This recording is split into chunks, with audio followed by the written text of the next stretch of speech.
บายดีพ่อแม่พี่น้องปองปายเมื่อสุขสุขคนมื้อนี้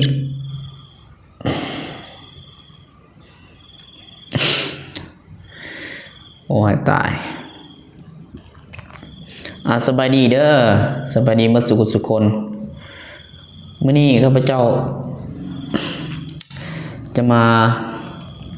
อธิบายเรื่องหนึ่งเนาะสำหรับท่านใดที่ต้องการอยากเฮ็ดเวียกด้าน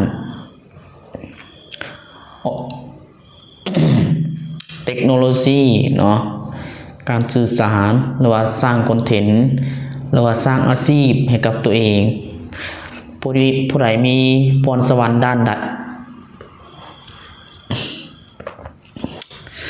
มีพรสวรรค์ด้านใดนะทุกคนเพราะว่าจะเป็นแต่งเพลงสร้างเรื่องละครเล่าเรื่องนี่อย่างอีก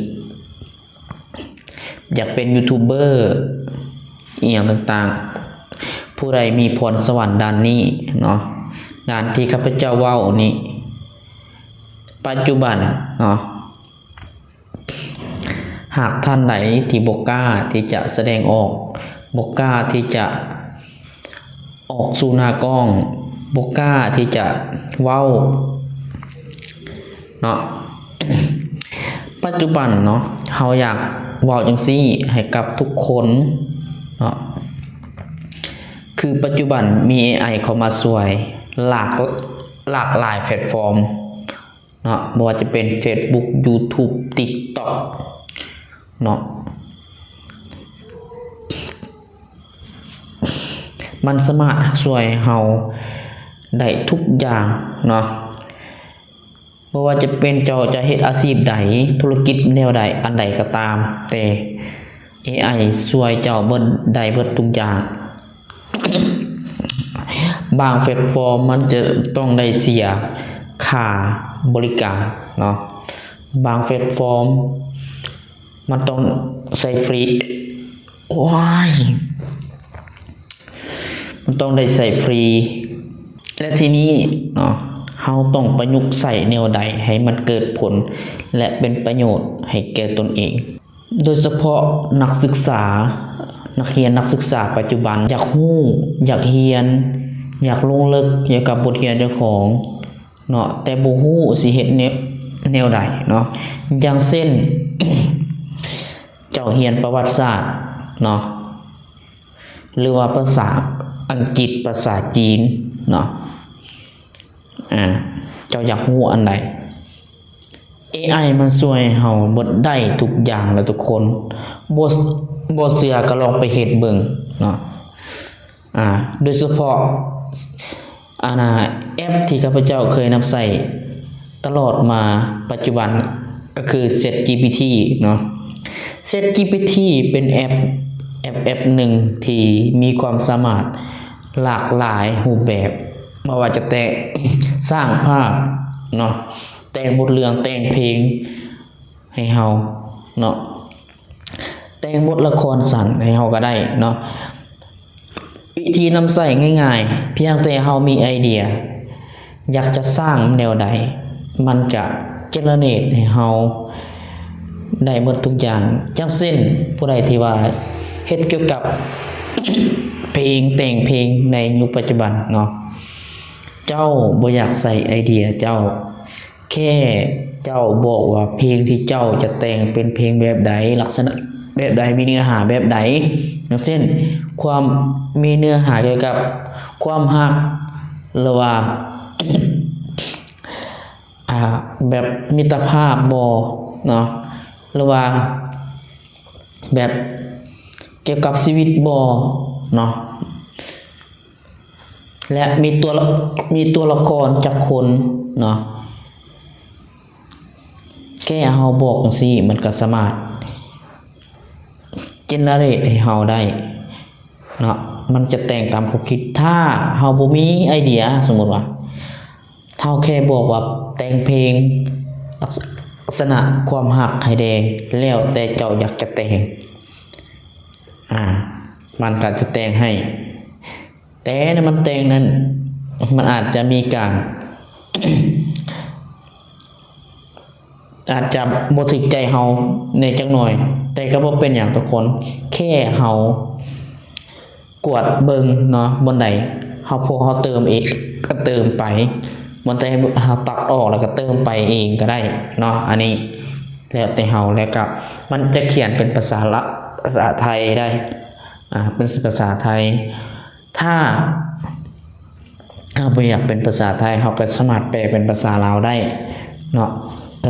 ก็ลองเอาไปเบิ่งเนาะทุกคนเนาะ2เนาะผู้ใดที่เฮ็ดเกี่ยวกับเฮ็ดละครสั้น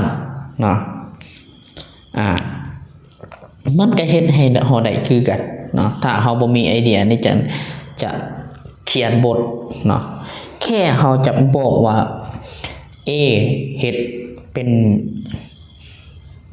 เฮ็ดบทละครตลกสมมุติว่าเนาะถ้าลินตัวบทแบบนี้นะถ้า B เฮ็ดบทแบบนี้ลินบทแบบนี้มันก็จะเจเนเรตให้เฮามันก็บอกให้เฮาลองเบิ่งนะทุกคนมันบ่เสียหายอีหยังเนาะ 3เรื่องภาษาบัดนี้เนาะเจ้าอยากฮู้ภาษาหยังให้มันแปลมันก็แปลจะเคยเรียนภาษาจีนมันก็แปลให้มันบ่ได้ยากอีหยังเลยเนาะมีหลายคนเนาะแค่ใส่โทรศัพท์นี่นั้นยังบ่เป็นเนาะทุกคน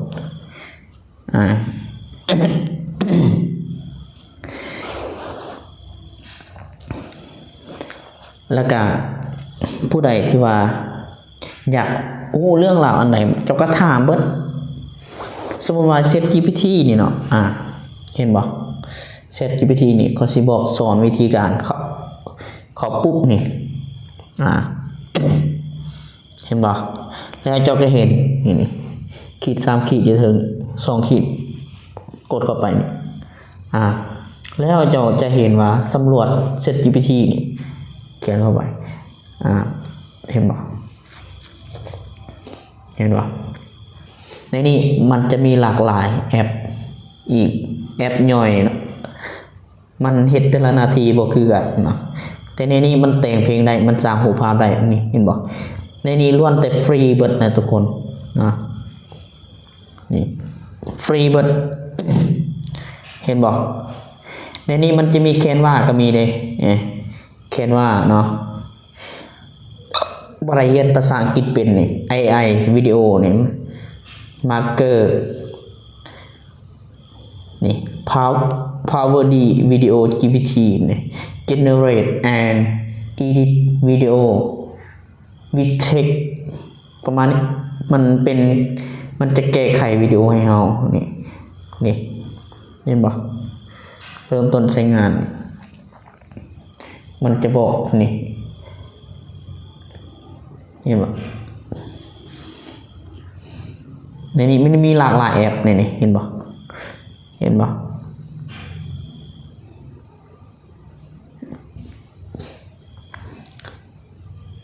ถ้าเจ้าใส่เป็นอันนี้แต่งเพลงว่าซองมาร์เกอร์นะ clean music เห็นบ่ using musical แล้วมันจะถามว่าเขาจะต้องการแต่งเพลงแบบไหนนะบอกเอาละทุกคนมื้อนี้สิขอจบเพียงเท่านี้เนาะสำหรับท่านใดมีคำถามเนาะอยากเห็นฮู้เนาะก็สามารถแชทมาถามได้เนาะคอมเมนต์หรือว่าจะโทรหาเบอร์โดยตรงก็ได้เดี๋ยวสิปะเบอร์โทรไว้เนาะหรือว่าลิงก์เพจก็ได้ Facebook ก็ได้เนาะอยากรู้เรื่องอันใดก็สามารถทักหาได้เนาะมื้อนี้สิขอจบเพียงเท่านี้เพราะว่ามันบ่ไหวแล้วเนาะ มันสมัครหลายแล้วเนาะมันซื้อบ่แม่นว่าสมัครแล้วทุกคนบ่ไหวนะสิขอจบเพียงเท่านี้เด้อผู้ใดอยากรู้เรื่องอันใดก็สามารถคนอื่นหมดอย่าลืมฝาก กดไลค์กดแชร์และกดติดตามเพจนี้ไว้เนาะ2นี้ไว้เนาะเพื่อจะได้เรียนรู้หรือว่าแชร์ประสบการณ์นำกันเนาะพอได้รู้เรื่องราวอันใดก็สามารถแชร์ประสบการณ์ได้เนาะมันบ่โลกนี้มันบ่มีผู้ใดที่ว่าจะเป็นเบิดทุกอย่างเนาะมันจะมีผู้หนึงเป็นอันนึงผู้หนึงเป็นอันนึงต้องได้เรียนรู้จากกันหลายๆคนเนาะต้องเรียนรู้นำกันเนาะเจ้าเป็นอันนึงเจ้าก็สอนข่อยก็เป็นอันนึงข่อยก็สอนเจ้ามันมีผู้ใดที่เรียนรู้ไปเป็นเบิดทุกอย่างในโลกนี้กันซั่นเขาก็คือสิบ่มีคนถูกเนาะคือสิบ่มีคนกึกหนังสือเนาะทุกคนเนาะก็ลองเอาไปนำใส่เบิ่งเนาะทุกคนเนาะไผที่อยากแต่งเพลงเขียนบทละครสั้นเจเนเรตภาพไปเล่าเรื่องประกอบภาพเล่าเรื่องเจ้าก็เฮ็ดได้จะเฮ็ดภาพอยากเล่าเรื่องอันใดเนาะก็สามารถเฮ็ดได้คือกันเนาะแค่เจ้าเขียนว่าสมมุติว่าให้มันแต่งเรื่องกระต่ายกับหอยเนาะมันก็เฮ็ดได้คือกันทุกคนเนาะเจ้าก็เล่าตามนั้นเนาะเป็นสคริปต์นะครับเป็นช็อต